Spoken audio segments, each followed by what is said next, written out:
আসসালামু আলাইকুম প্রিয় শিক্ষার্থীরা, আশা করি আপনারা সকলেই ভালো আছেন। আজকে আমি আলোচনা করব ভয়েস কাকে বলে, কত প্রকার, কি কি সেই বিষয় নিয়ে আলোচনা করব। অবশ্যই আপনাদের এই ভিডিওটি দেখে অবশ্যই কিছু হলেও উপকার হবে। ক্রিয়া প্রকাশের ভঙ্গিমাকেই ভয়েস বা বাচ্য বলে। তাই দেরি না করে চলুন আমরা ভয়েস নিয়ে আলোচনা করি। ভয়েস দুই প্রকার, active voice, passive voice.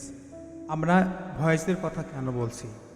Voice এমন একটা গ্রামার, যে গ্রামারটা শিখলে আপনার written, spoken, listening and reading, যে বাক্যে এ সাবজেক্ট নিজে সক্রিয় বা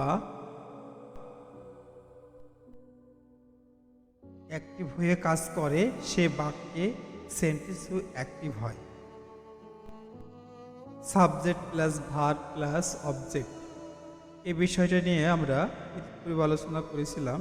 আজকে প্রেজেন্ট ইনডিফাইনাইট টেন্সে যেমন অ্যাম, ইজ, আর, এটার পরিবর্তে আমাদের প্যাসিভ ভয়েসে কী করতে হবে সেই বিষয়টা নিয়ে আমাদের অবশ্যই আলোচনা করতে হবে। প্রেজেন্ট কন্টিনিউয়াস টেন্সে am being, is being, are being হয়। প্রেজেন্ট পারফেক্ট টেন্সে have been, has been. Present indefinite টেন্সে, পাস্ট ইনডিফাইনাইট টেন্সের পরিবর্তন শুধু অ্যাম, ইজ, আর এর জায়গায় ওয়াজ, আর হয়। Past continuous tense was being, were being. Past perfect টেন্সে হ্যাড বিন। ফিউচার ইনডিফাইনাইট টেন্সে shall be, will be.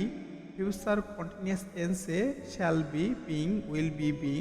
Future perfect টেন্সে shall have been, will have been. এটা ছিল আমাদের সাধারণত প্যাসিভ অ্যাক্টিভ টু প্যাসিভ করার মূল বেসিক। অ্যাক্টিভ ভয়েসকে প্যাসিভ ভয়েসে রূপান্তর করার জন্য, যেমন অ্যাক্টিভ ভয়েসে সাবজেক্টটি প্যাসিভ ভয়েসে অবজেক্টে রূপান্তরিত হয়। তাই মূল ভার্বের পাস্ট পার্টিসিপল হবে অবশ্যই, ভার্বের তৃতীয় নম্বর রূপ অবশ্যই হবে। এজন্য আমাদের যেমন আই রাইট এ লেটার, এটা যদি আমরা প্যাসিভ করি, a letter is written by me, কারণ আমি এই চিঠিটি লিখেছিলাম, আমার দ্বারা চিঠি লেখা হয়েছিল। এইটা ছিল আমাদের অ্যাক্টিভ টু প্যাসিভ ভয়েসের মূল বিষয়। প্রত্যেকটা টেন্সের সঙ্গে আপনার মিলিয়ে পড়বো, আমার অবশ্যই উপকার হবে আপনাদের। Active voice, I bought a new কার।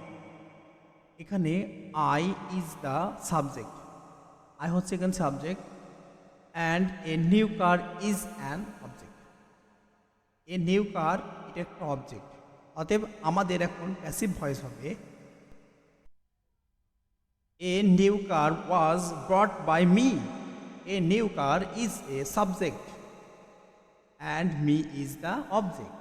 তাহলে আমাদের প্যাসিভ ভয়েসে a new car was brought by me, এখানে এ নিউ কার এ পর্যন্ত আমাদের সাবজেক্ট, আর এই বাইয়ের পরে মি এ অবজেক্ট, সেক্ষেত্রে আমাদের পরিবর্তন হয়ে গেল।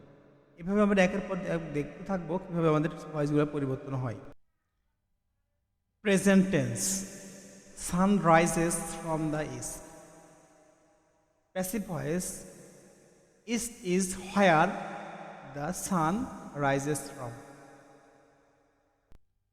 Past tense, she walked by dog home.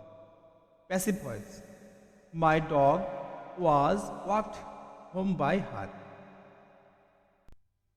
Future tense, passive voice, Shohana will do the craft work. Passive voice, craft work will be done by Shohana.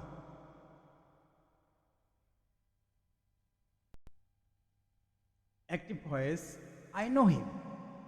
Passive voice হবে এটা, he is known to me. তার কাছে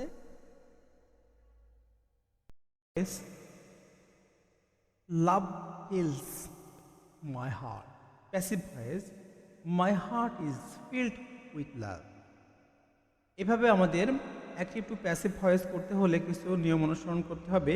সেই পর্বটা আমি আগামী পর্বে সুন্দরভাবে উপস্থাপন করব। সে পর্যন্ত ভালো থাকবেন, সুস্থ থাকবেন। Take care in your health. Goodbye, আল্লাহ হাফেজ।